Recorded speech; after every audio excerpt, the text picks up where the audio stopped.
Critter & Crumb brings you a delightful collection of earrings featuring adorable animal pendants and tiny food charms. Whether you're an animal lover, a foodie, or simply someone who appreciates the beauty of whimsical jewelry, Critter & Crumb has something special for you. These earrings also make great gifts and stocking stuffers for friends, family members, even your children's teachers. And the best part?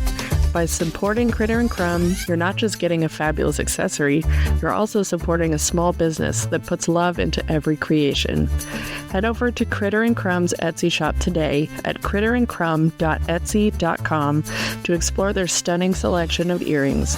That's critterandcrumb.etsy.com. critterandcrumb.etsy.com.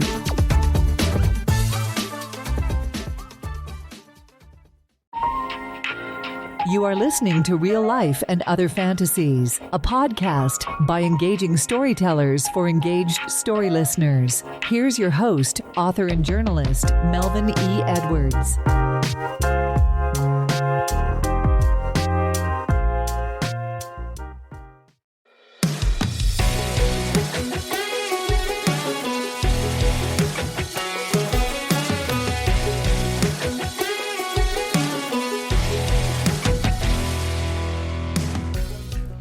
Hello and welcome to this episode of Real Life and Other Fantasies. I'm your host, Melvin E. Edwards, and my guest this week is Bob Cox.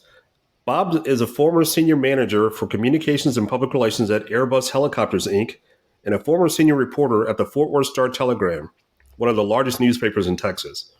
Now he does whatever he wants because he's retired. Bob, thanks for taking the time out of your retirement schedule to join me today. You're quite welcome. It's enjoyable to see you and talk with you. Thank you. All right, so first I want to start with this conversation by asking you about your job at Airbus Helicopters. So what is an Airbus helicopter? Well, Airbus, the corporation, is like Boeing. And unbeknownst to a lot of people, it has a helicopters division, kind of like Boeing does. And Lockheed now has a helicopter division, namely Sikorsky. Back in, the 60s, 70s, the European aerospace companies began to consolidate one after another. The Greeks or the Germans and the French, and to some extent the British, created the Airbus mothership that we know that makes the airplanes. There was a collection of European helicopter companies, the German company and the French company. The French was Aerospatiale. I'm trying to remember the German company is not Daimler. I can't even remember the name of Messerschmitt. Messerschmitt's in the name. And then You're a Yankees fan. You should remember the name Messerschmitt, former pitcher, Andy Messerschmitt. As in the German fighter planes. But and then the Spanish companies, they all merged and they became something called Eurocopter. And Eurocopter had a U.S. division that became Eurocopter USA. And that company hired me in late 2012 from my newspaper job. As I was looking desperately for somewhere to land as the newspaper sank.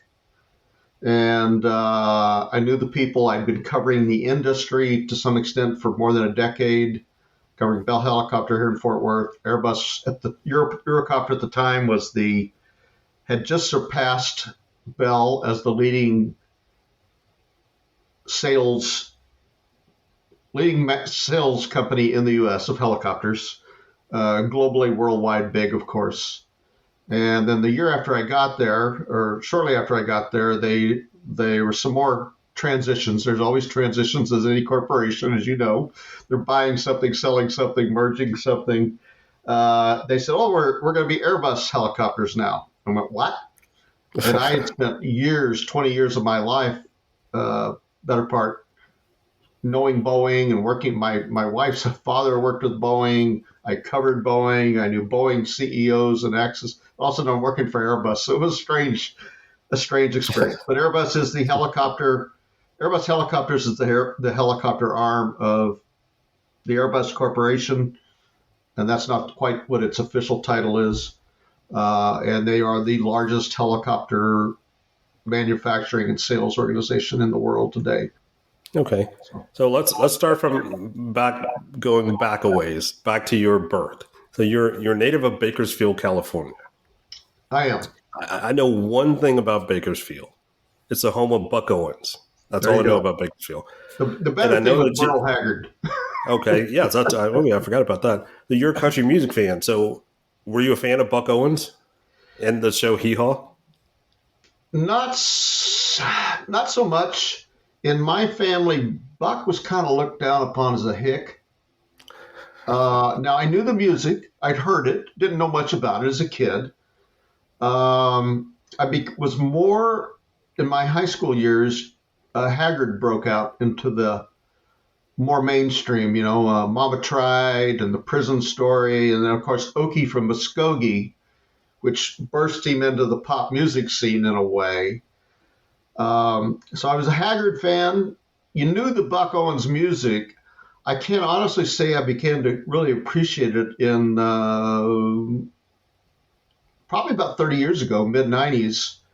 My then ex-wife gave me a box set, Buck Owens' greatest hits, and I started listening to it, and there was some wonderful music on there.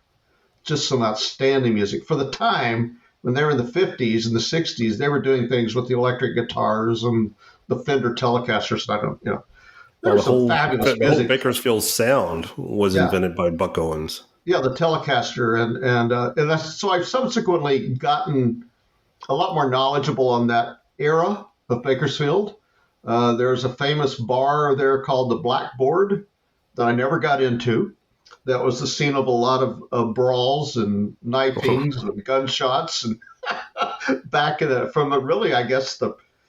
don't know if it's there in the 30s, but certainly 40s, 50s, 60s. So I'm familiar with the sound. I went to Merle Haggard and I attended the same junior high school, quite a few years apart. I'd like to say we went to different institutions of higher learning.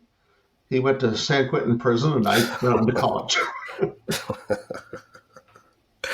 All right, so tell me about your Texas and Arkansas roots, and how your ancestors went to California. Then you went from California back to Texas. And I'm in Texas. Yeah, strange tales of life, right? It's a common story, I think. The Dust Bowl, the 30s, the Great Depression. My mother's family is from Dickens County, Texas, originally. Okay. Spur, kind of east of Lubbock there, not very far. Pretty hard scrabble country, but I think both sides of her family were down there. Her father and at least one of his brothers, and maybe more, fled for California during the Depression. Didn't want to be on the farm. And my grandfather and my grandmother were both down there. So they moved to Southern California during the Depression. I don't remember what all he did, but during the war, he was a welder and welded Liberty ships there in Los Angeles, and which carried all the U.S. war material certainly to the Pacific and to the island wars and all that. I knew him as a welder when I come along many years later. My dad's family was Arkansas, and I want to say Western Arkansas, up around Fort Smith. There's a little military installation there now called Fort Chaffee. I think it's still called Fort Chaffee. It was Camp Chaffee in those days. And anybody listening to this show who was around in the 70s will remember that's where the Vietnamese landed initially when we took all the Vietnamese in from Vietnam. They dumped them there in Arkansas. Poor people we dumped into inconspicuous in Arkansas. They were dirt farmers. I've heard all the stories about the Depression. My family was still farming with horses and wagons, and so I've heard great stories from my father about his childhood. At least two of my uncles went to California during the Depression. My father was born in, I want to say, 34, 35. And during the war was probably the best time my family ever had. They were all working for the military, the Army at the camp. And their farm was leased to someone else who raised hogs to sell to the Army at the military base. Okay. And not to the University of Arkansas? No. Razorbacks to them? Yeah, the Razorbacks, I don't think you'd have to be pretty hungry to want to eat one of those, is what I gather. Probably like a Texas wild hog. Wild boar, yeah. Some of the family, anyway, after the war, a year after the war, 46, my grandparents and my dad, who would have been about 10 or 11 years old at the time, two of their daughters and their husbands and their daughters' children. So I think there were 4 babies, basically. There were like 4 families tucked into cars in a pickup truck to move to California. So it was sort of the grapes of wrath. And, they got to California, and how the hell are we going to make a living? And, they all got jobs and prospered. And so I was born, my parents got married in September of 52, and I was born in August of 53. I had a year of high school before I was born. And, we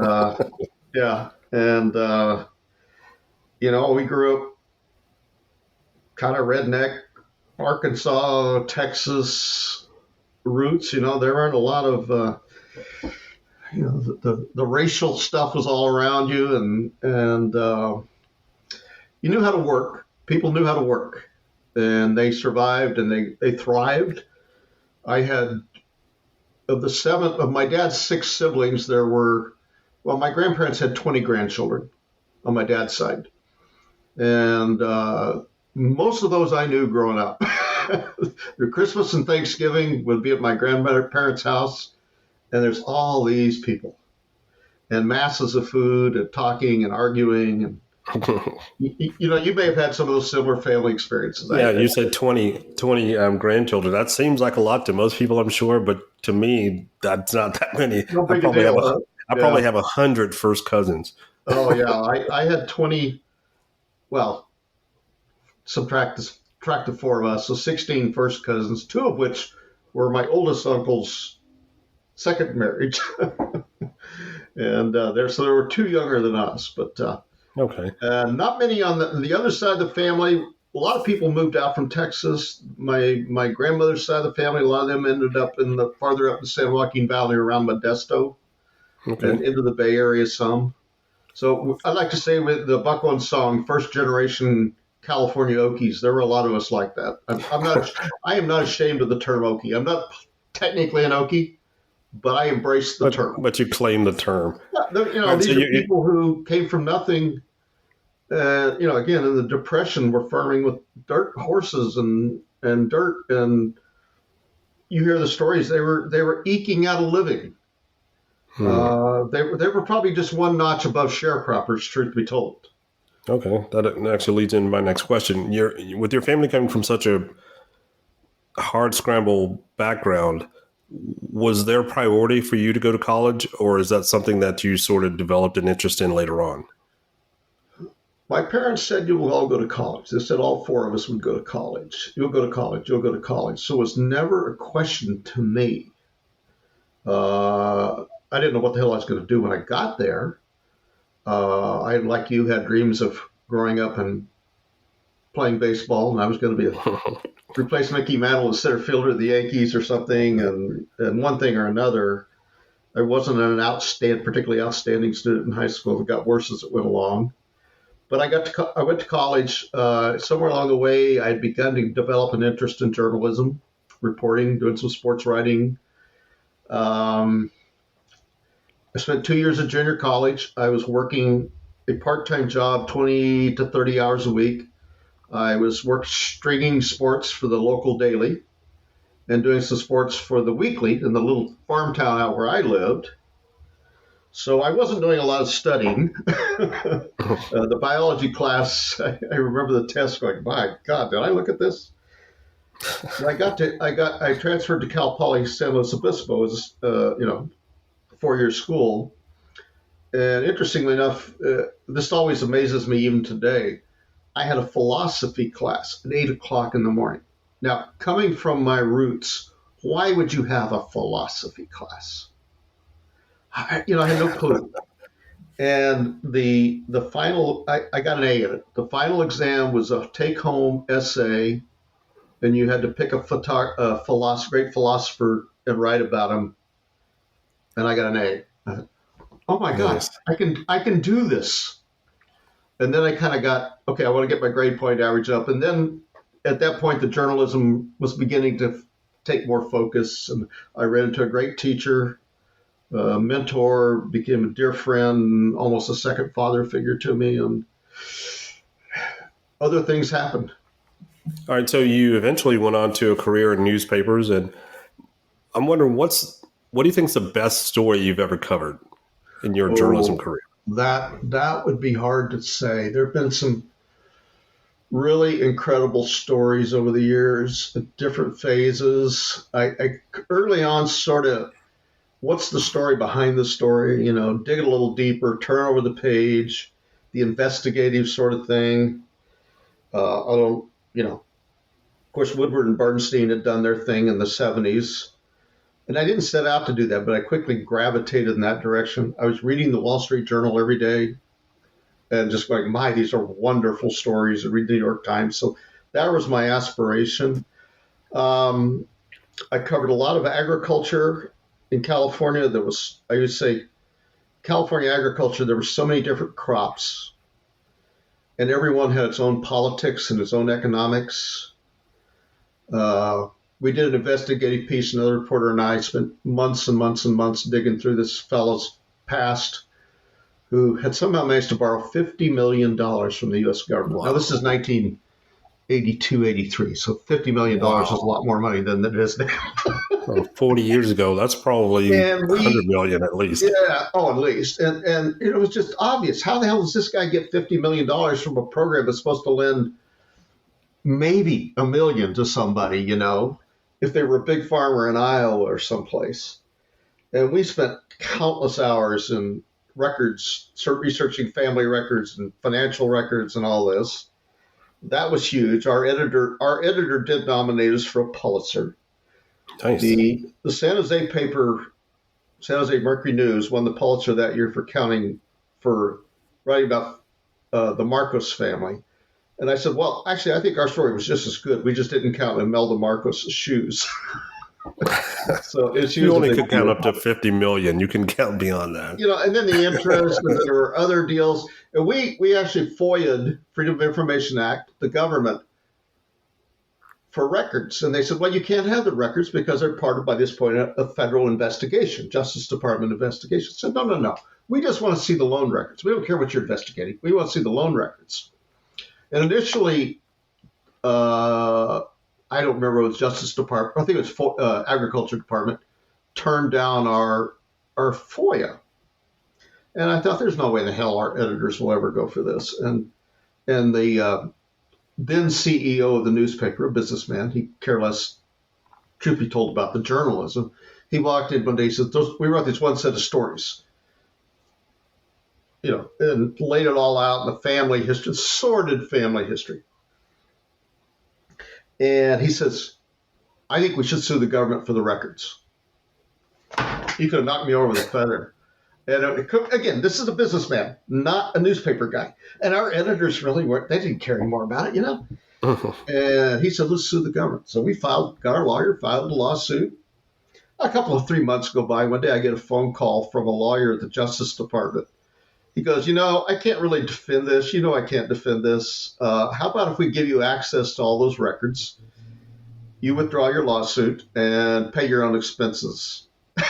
Which, 1983 or 4, what did the lawyer cost? I don't know, And so we did. And we spent the other reporter and I spent 2 days at the federal building in Fresno, California, sorting through box after box in the FBI office of paperwork. We didn't turn up any great landmines. There was no scandal that you could find other than stupidity and incompetence, maybe. There was a letter from Jesse Helms. Remember Jesse Helms? Oh, yeah. I The remember senator Jesse. from North Carolina asking what was going on, but that was the only, there wasn't anything else. It was just the guy calls up and says, will you help me? And he writes a letter. That was a big deal at the time. And it really, it taught me a lot about investigative reporting, about doing documents work, which I've done a lot of over the years in other places. So that was a big one. It was really the one that,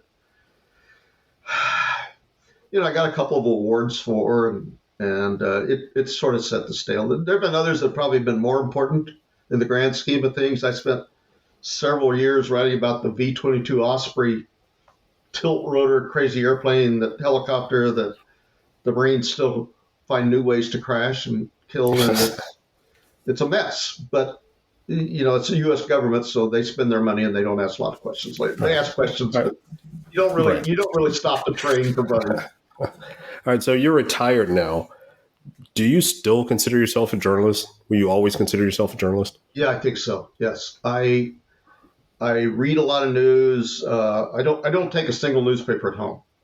I don't get a paper, but on the phone, the screen, I'm reading parts of the New York Times, the Washington Post, the Wall Street Journal, magazines, whatever pops up. I see the links on Twitter, and I'll go click that link, and I've ended up subscribing to more damn things for $50.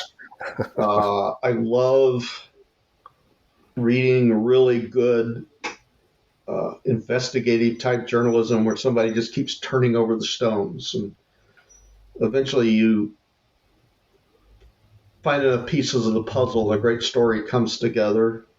I'm a political junkie. I don't think you can work in news and not be a political junkie.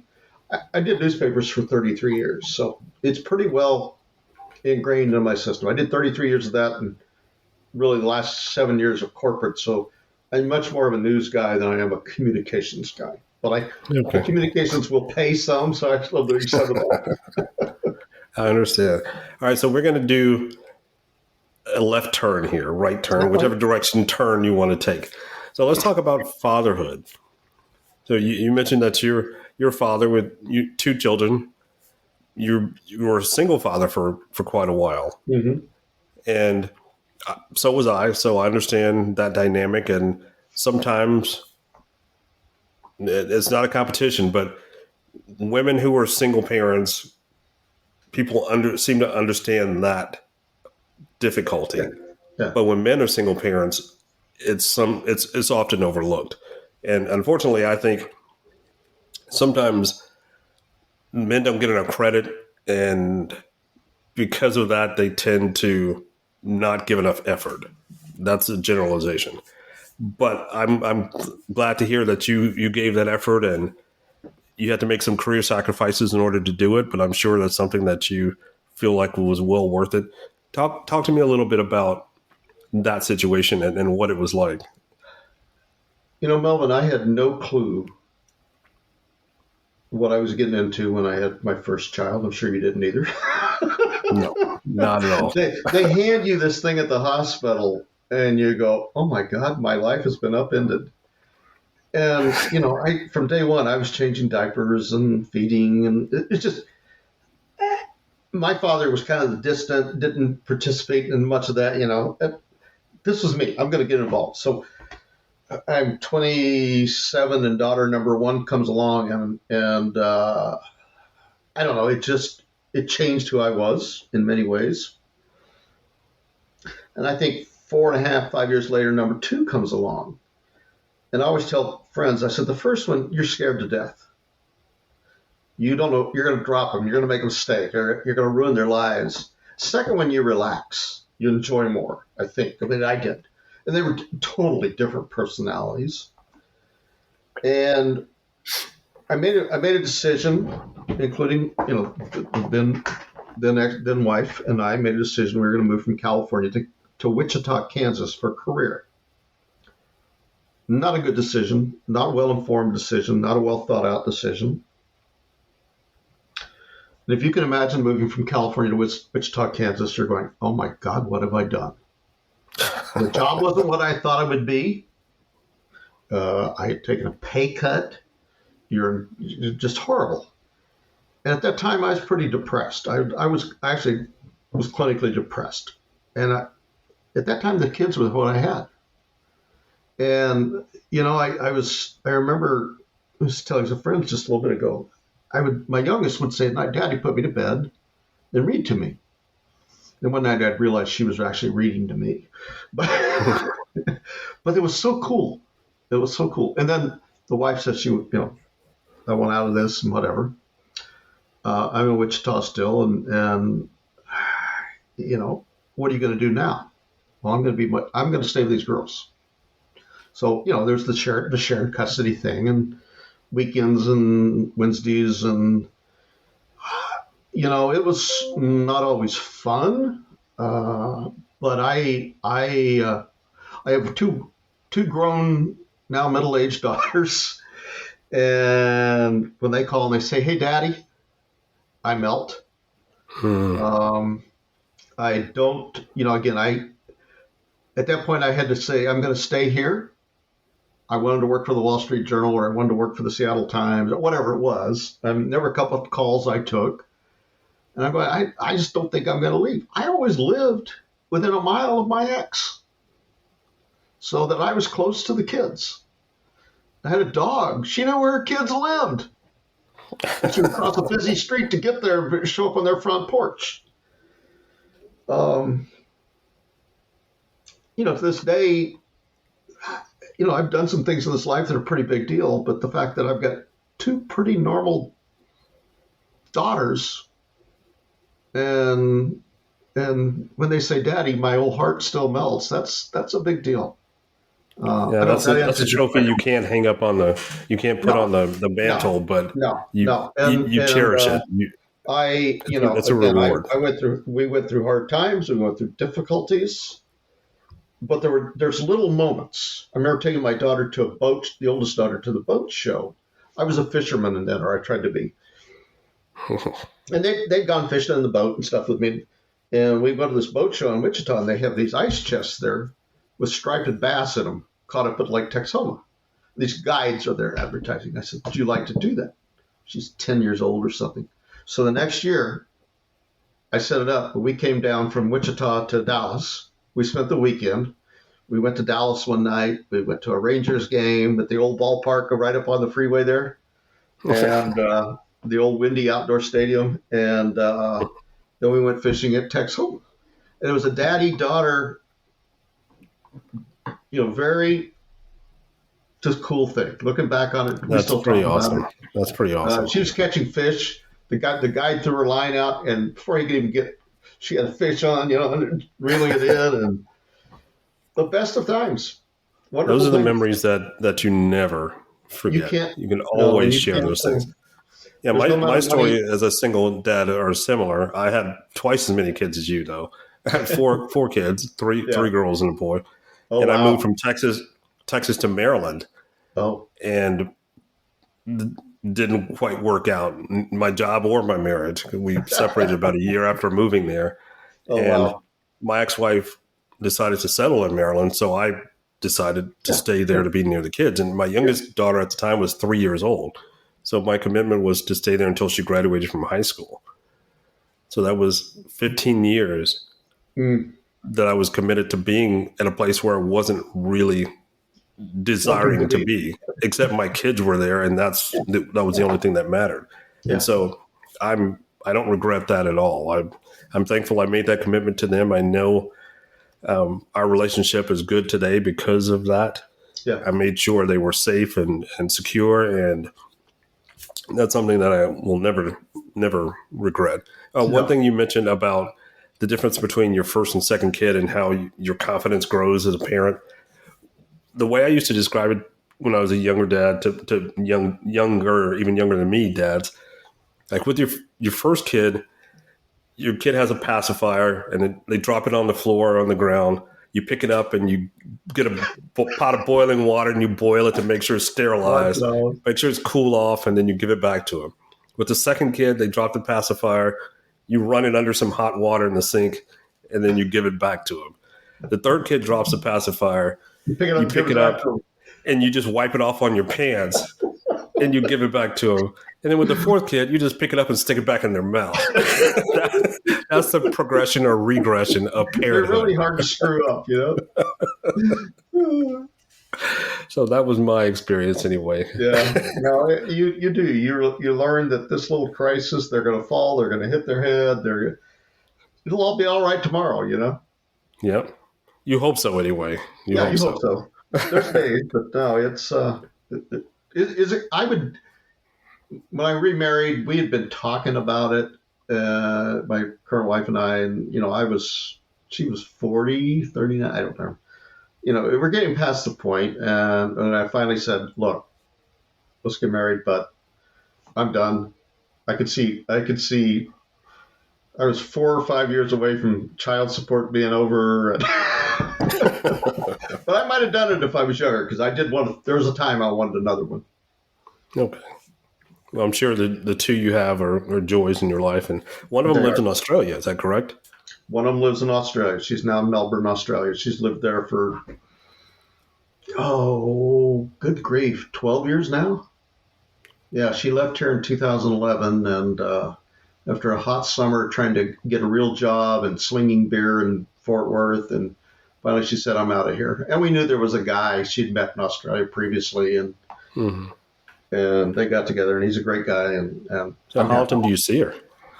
Saw her last year. They came for their first trip after COVID, after Australia finally opened up, so 2022.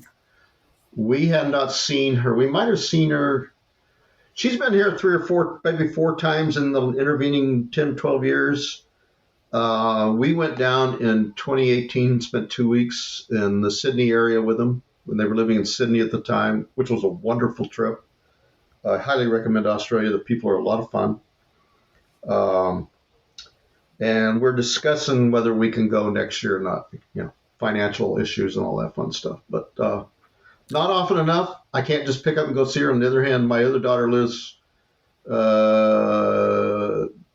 in Dallas, sort of midtown Dallas, 75 and 635 roughly.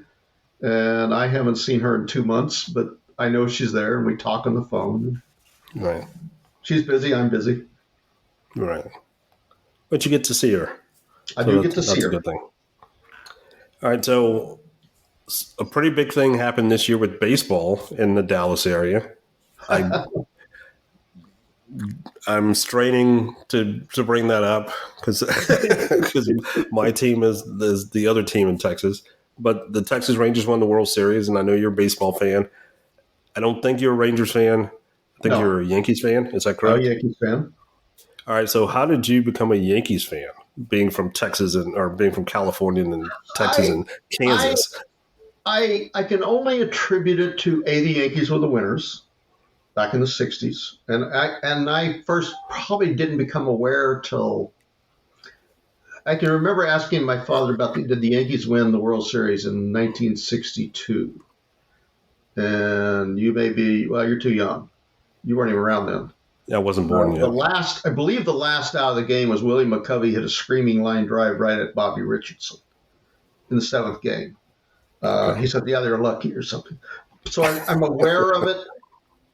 I remember the 63 series, although I didn't see any of it. And you have to also remember growing up in my home, we only had television sporadically. My parents weren't big fans of it. If the old television broke, they wouldn't fix it for 6 months or a year. So I don't remember. And at school, you had to go to school during the day.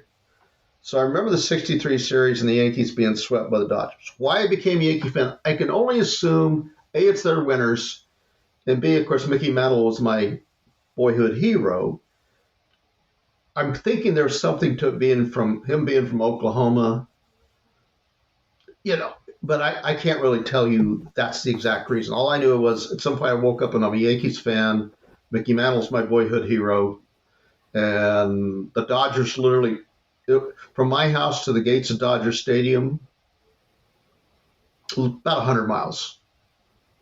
I used to drive it once I got a car, I used to drive it all the time. Me and a buddy go to Dodger games. We once made it in an hour and 15 minutes. I'll tell you how fast we were going. and you had a 5,000 foot mountain range to climb, and there was a lot of highway patrolmen. So I don't know. So I guess that's how I became a Yankee fan. And the glory years largely were behind them.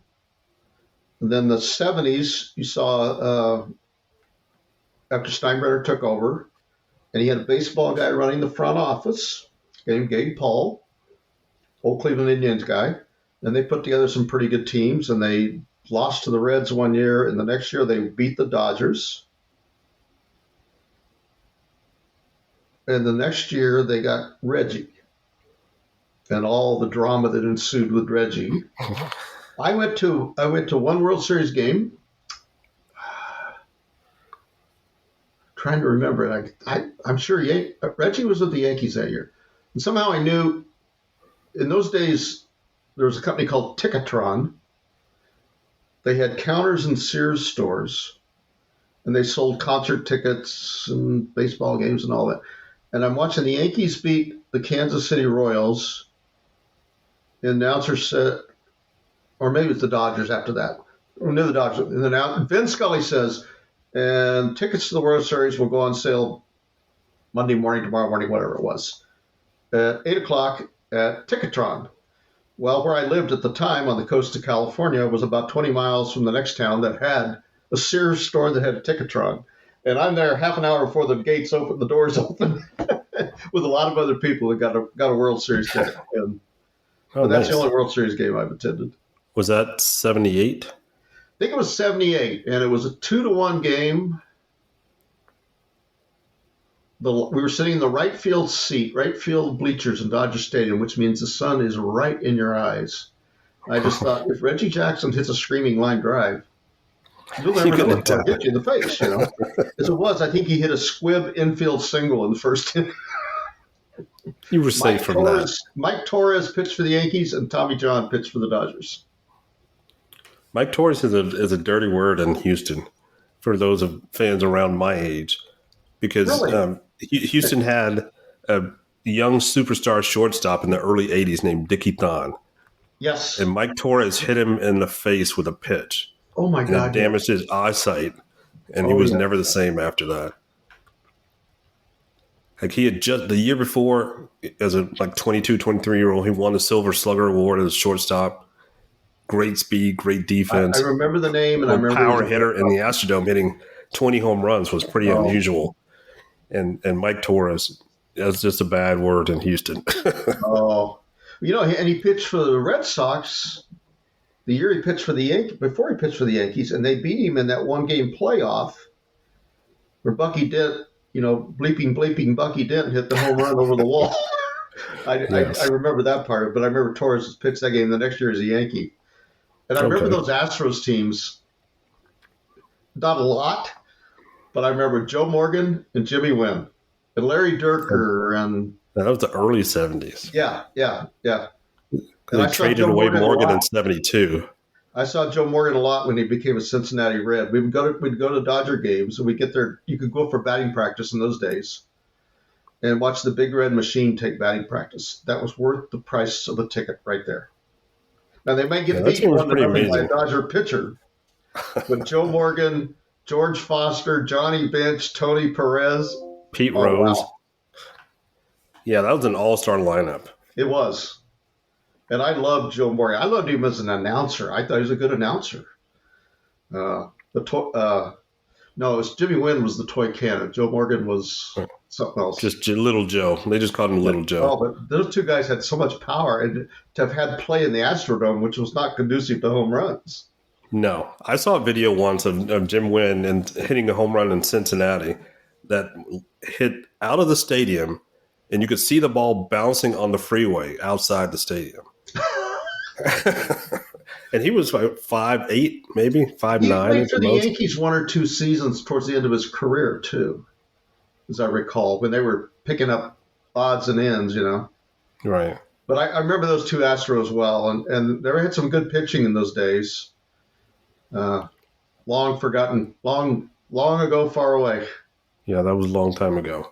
I was a kid, but I was a big fan. I've been an Astros fan my whole life. I grew up there. I'll always be an Astros fan or no fan.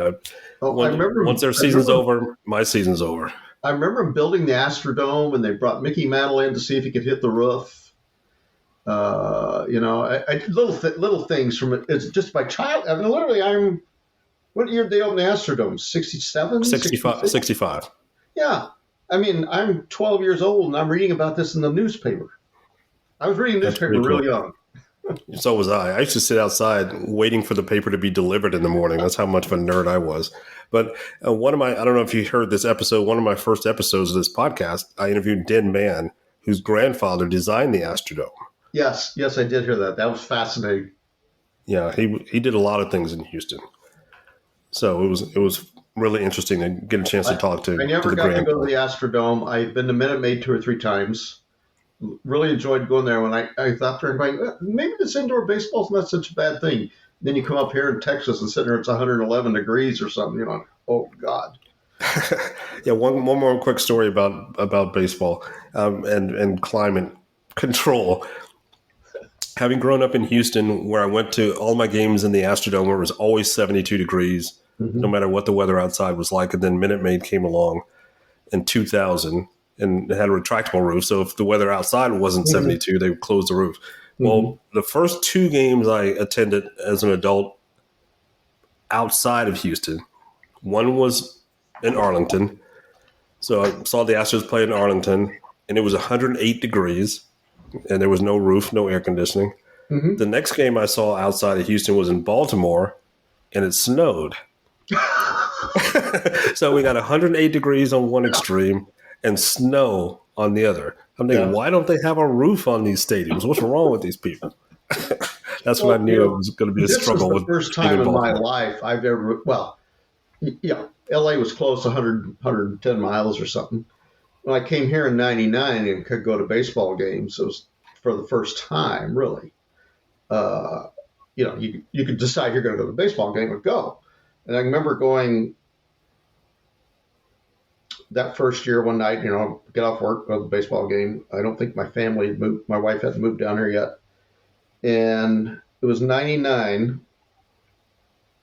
It was hot. Probably, it was just hot. It was the Yankees. And that's the game went for like 4.5 hours. I mean, they just kept trotting in relief pitchers who couldn't get anybody out. It's kind of like the games the last 10 years. And I'm like, it's like, okay, you're worn out the next day. I don't know how hot it was, but it was hot. And then in 2010, I moved my daughter back to Texas. She was sick, broken, unemployed out in California. And so we would go to games in 2011, which was a brutal summer. Here it was hot, dry. I mean, you remember the snowstorm at the Super Bowl? The week before the Super Bowl and the ice and all that. Yes, well, it was in Dallas. We didn't get any moisture again for 6 months. It didn't seem like a long. And the summer was hot and brutal. And my daughter and I would go to these games or at the ballpark here. That I love the Arlington ballpark they had, still have it. But and you're sitting there, and you're going, it's 107 or 8. And by the time the sun went down, the thermometer on the scoreboard would still be 99. I was like, oh, this is just brutal. There's some other games I went where it was practically freezing. Went to a doubleheader of the Yankees and Rangers one day, and it opened up and poured. Opened up and poured in like the 9th inning of the first game. And the field's water.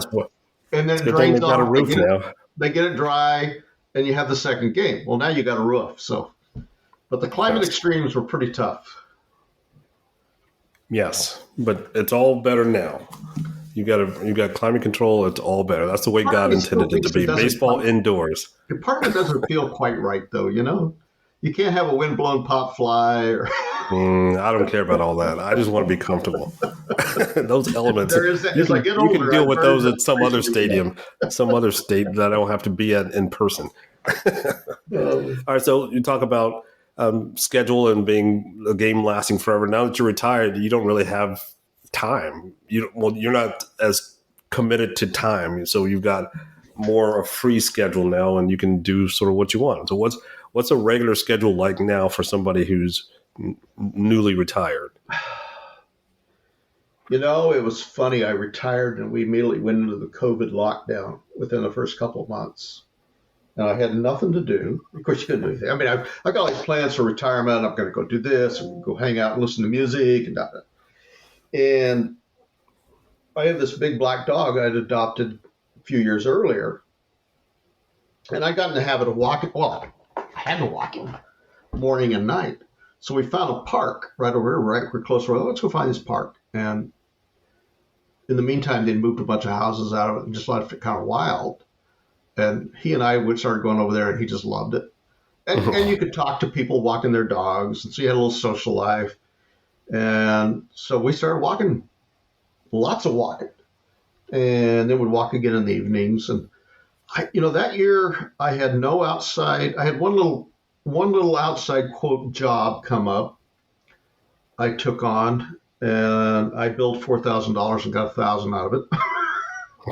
It was kind of a fun deal. I won't go into the details, but it was just, it was like getting your fingers in a pie. So that year it was just adjustment. But I quickly, schedules don't mean so much, yeah.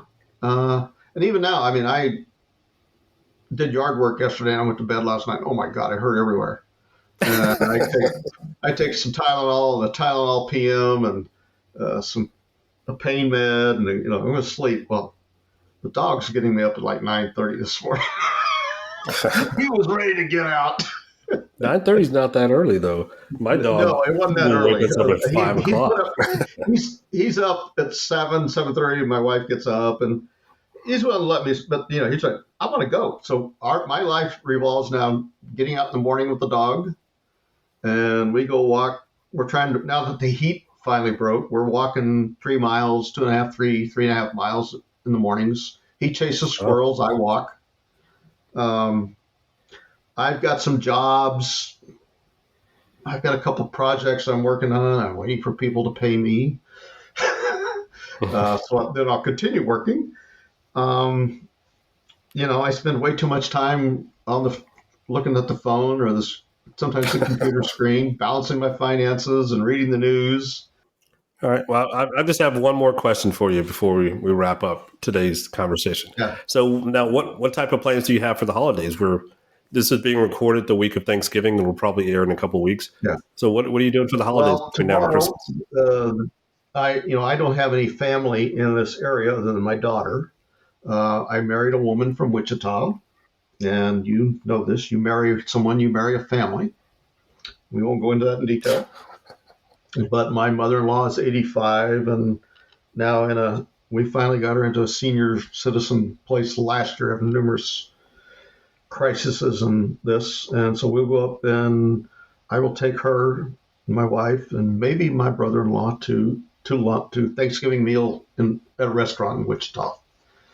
And hopefully see a couple of old friends along the way. And so my life now revolves heavily around my mother-in-law and things and medical crises and other things.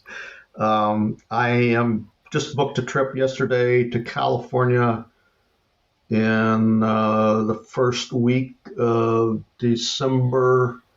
My mother always puts together a family gathering. All right. So hopefully you'll have a good holiday season. Good Merry Christmas. So if I don't talk to you again before Christmas, I hope you and your family have a Merry Christmas. Have a safe trip to Wichita or California or both, whichever one you end up going to. Yeah. And so our guest today has been journalist Bob Cox. And thanks, Bob, for joining me today for this conversation. Well, thank you for inviting me, and it's been a pleasure. And it's a pleasure getting to know you. Yes, absolutely. Same here. So that's it for another edition of Real Life and Other Fantasies. Join us again next time for another great storytelling adventure. Until then, don't forget to shine some light wherever you go.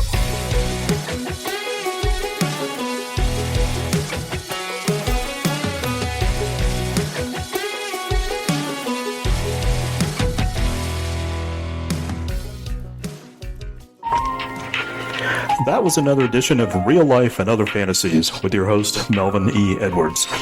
Join us again next time for more stories about more things than you can imagine.